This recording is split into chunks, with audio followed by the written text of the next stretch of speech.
Yo soy Joaquín Rey y esto es La Voz del 21. El día de ayer, el presidente de Bolivia, Evo Morales, dimitió en medio de la situación de conmoción social que hay en su país por las denuncias de fraude en relación a la elección que le iba a dar su cuarto mandato presidencial. Para analizar la situación que se vive a esta hora en Bolivia, nos acompaña el internacionalista Francisco Belaunde. ¿Cómo estás, Francisco? ¿Qué tal, Joaquín? Gracias por la invitación. Gracias por venir. ¿Tú veías venir esta situación de renuncia? ¿Era inminente este escenario? Bueno, lo que llamó la atención efectivamente es un poco la rapidez en que esto se ha producido una vez que la OEA dio su informe, ¿no? Y entonces, dado su informe, inmediatamente Evo Morales anuncia nuevas elecciones.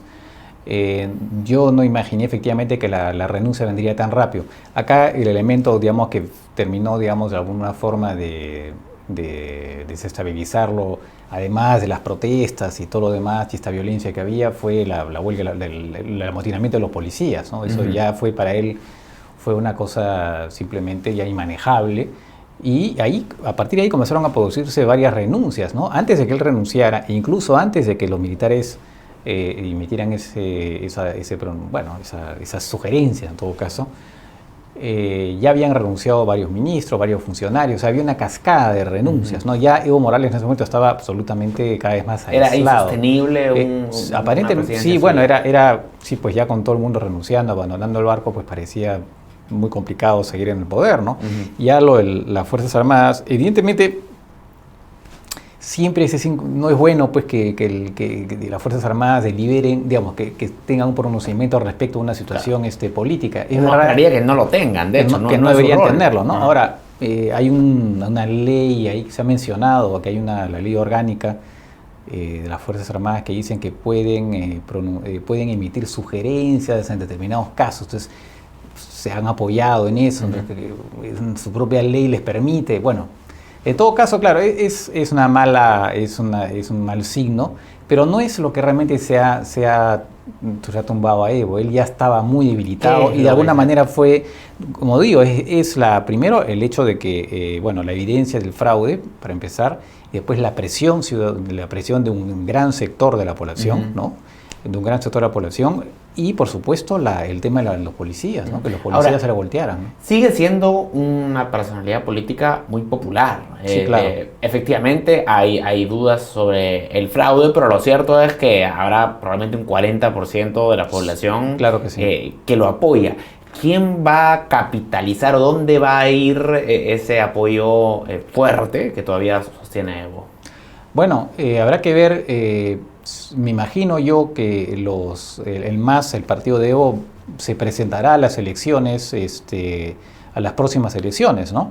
¿Hay un heredero claro? No, porque se suponía, el vicepresidente, que es García Linera, también renunció. Veo poco aparente, no sé si él tendrá intenciones de presentarse en las elecciones, quién sabe, no lo sabemos. Yo veo difícil que Evo Morales se presente porque estas nuevas elecciones, porque ya no tiene, va a haber un nuevo ente electoral que probablemente quién sabe, depende cómo sea nombrado, rechazaría su postulación, ¿no? Entonces, pero bueno, el MAS finalmente es un movimiento organizado.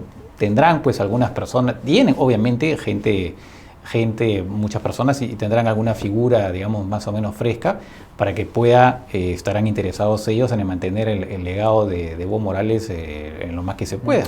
Ahora, si es que en las próximas semanas o meses se determina que sí hubo un fraude en este proceso electoral, ¿esto acarrearía algún tipo de responsabilidad, incluso penal, para el propio Evo Morales o gente de su entorno? Bueno, justamente es una posibilidad, ¿no? Bueno, de hecho, ya la Fiscalía ha iniciado investigaciones, ha arrestado a la presidenta y a algunos funcionarios del ente electoral, y entonces las investigaciones van a proseguir, y si se determina fehacientemente que aquí ha habido un fraude, nadie puede pensar que el fraude ha sido cometido, en todo caso, si efectivamente se confirma, quiero decir, se confirma desde el punto de vista judicial, ¿no? Porque en los hechos parece que así fuera, la OEA lo está diciendo.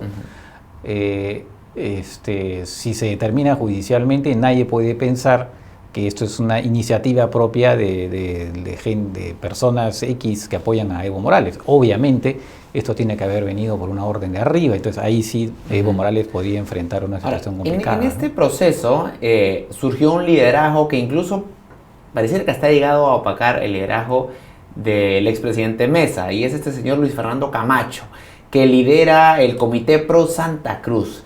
¿Qué opinión te merece este señor Camacho que ha emergido en la escena pública? Sí, bueno, digamos, en Bolivia hay estos comités no cívicos que reúne a empresarios, a sindicalistas, o sea, diferentes sectores de la sociedad. Es, digamos, sector privado. Sí, digamos, de la sociedad civil, gremios, ¿no? Digamos, ciudadanos, en fin, que son como una especie de defensa, así como aquí hay una especie de frentes de defensa, ¿no? Sí, algo parecido es solo que allá tiene partido político ni nada parecido. No, pero obviamente allá tienen un mayor peso por lo menos por lo que estamos viendo, ¿no? Bueno, ¿qué opinión me merece? La verdad que es un poco inquietante el personaje, ¿no? Porque la verdad que mezclar religión con política, eso de llegar y decir que ahora Cristo es que va a estar acá a gobernar. Tiene un discurso, que llama la atención y que no es muy tranquilizador, ¿no? Entonces, es un conservador de derecha. Se ve que es un conservador. ¿Hasta qué punto es un demócrata? No lo sabemos tampoco, ¿no? No sabemos si este señor es un demócrata. Y entonces, algunos lo llaman, ya lo están llamando el Bolsonaro boliviano, ¿no? Entonces, claro, no es la mejor de las referencias, ¿no? Entonces... Es una incógnita, la verdad, es una incógnita, pero digamos, no los signos que va lanzando no son los mejores, ¿no? Más allá del papel que ha tenido, evidentemente, en esta digamos, presión sobre Evo Morales, ¿no? Pero sí, igual no es, pues... Ahora, esta renuncia marca el fin de 14 años, si no me equivoco, de presidencia de Evo Morales. Viendo en perspectiva... ¿Cuál crees tú que es el legado principal de Morales? ¿Y es este un legado positivo o negativo, hechas las sumas y restas? No, yo creo que Evo Morales ha tenido logros importantes, ¿no? Yo creo que esa parte suya de reivindicar al indígena, de darle una visibilidad que antes no tenía, eso me parece que sí es importante.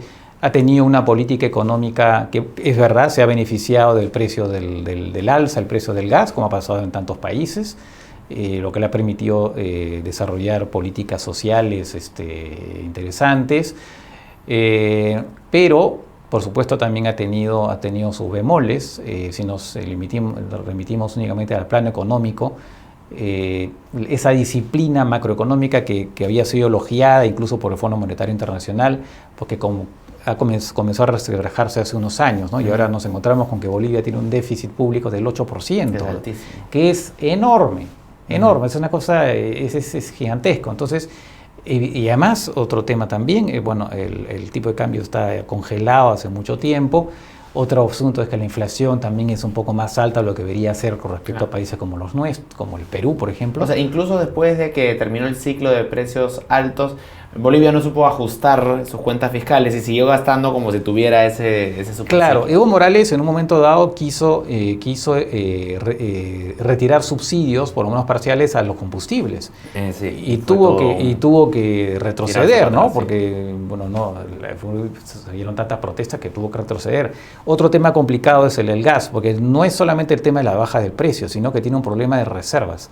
Porque ese modelo que él escogió para el sector de hidrocarburos, donde finalmente la empresa ya no es propietaria del gas que saca y puede, digamos, lo vende pagando unas regalías e impuestos al Estado, sino que finalmente el Estado es propietario del gas que sale y le paga una remuneración a la empresa.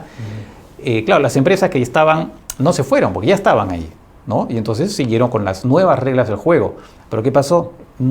Ya no invirtieron en exploración, porque la exploración pues es carísima, claro. Y entonces ya no era muy futura. Exactamente. Entonces ahora, tan es así que hace unos años Evo Morales trató de hacer que las universidades públicas invirtieran en exploración gasífera, lo cual es absurdo, pero eso te muestra un poco la desesperación.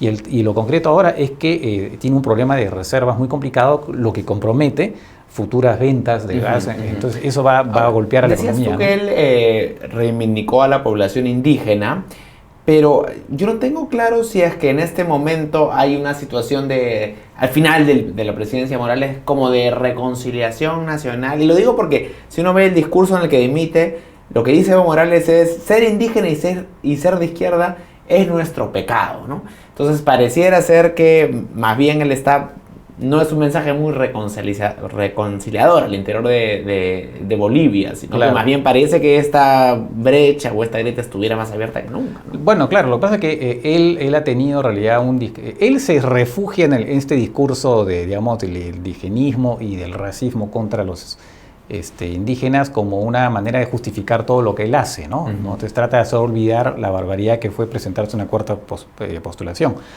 Pero él siempre ha tenido también un discurso polarizante, ¿no? Y no hay que olvidar una cosa: entre los sectores que protestan contra Evo también hay indígenas, hay cocaleros. Uh-huh. O sea, hay una división entre los cocaleros, unos que apoyan, que son básicamente los de su zona, en el Chapare, y otros cocaleros de otra zona que están en contra de él. Hay pequeños mineros, hay sectores populares que están en contra de Evo Morales. O sea, no es que Evo Morales haya aglutinado a todos los sectores populares y sociales, ¿no? Uh-huh. Él, digamos, de alguna manera, a una buena parte sí, pero a otros con los cuales se ha peleado. Y también está el tema, por ejemplo, el tema del TIPNIS, que es esta reserva de la selva, ¿no? de la selva boliviana, donde pretendió hacer contra viento y marea una carretera, desmintiendo su propio discurso de ecologista y todo lo demás, ambiental. Uh-huh. Y todo lo demás, y chocó contra, por supuesto, los indígenas, los nativos, ¿no? Y se responsabiliza en buena medida por los incendios forestales. Además que efectivamente, en su afán digamos, de promover la agroexportación, también sí, pues, se le responsabiliza por estos incendios que se dieron, ¿no? Uh-huh. Ahora, supongo yo que Carlos Mesa va a tentar la presidencia nuevamente en una eventual elección, y el favorito probablemente. Vamos a ver si es que este señor Camacho postula. Pero ¿qué significaría una presidencia de Mesa? ¿Cómo cambiaría el rumbo en Bolivia? Mira, primero que hay que ver que el gobierno que venga lo va a tener muy difícil, ¿no? Un gobierno que va a tener que hacer ajustes impopulares, ¿no? Y eso podría fiscales, principalmente. Claro, va a tener que reducir subsidios. No sé si se atreverán a tocar el tema de la gasolina, porque ya se ve que es un tema explosivo, ¿no? Pero va a tener que recortar una serie de gastos, y entonces eso va a ser sumamente difícil para el próximo gobierno, digamos, gobernar, ¿no? Van a haber solamente protestas, en fin. Ahora, Mesa es un tipo inteligente, es un tipo moderado. Obviamente él va a ir con un discurso reconciliador y decir que en todo caso lo bueno que ha hecho Evo Morales se va a mantener, ¿no?